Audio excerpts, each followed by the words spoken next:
ನಮಗೇನು ಸಂಬಂಧ ಇದೆ?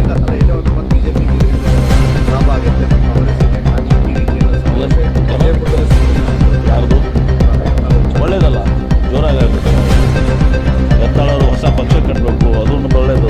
ಎಲ್ಲ ಹೊಸ ಪಕ್ಷ ಕಟ್ಟಿ 224 ಅಭ್ಯರ್ಥಿಗಳನ್ನ ರಾಜ್ಯಾದ್ಯಂತ ಗೆಲ್ಲಿಸಬೇಕು. ಕಟ್ಲಿ ಹಿಂದೂ ಪಾರ್ಟಿ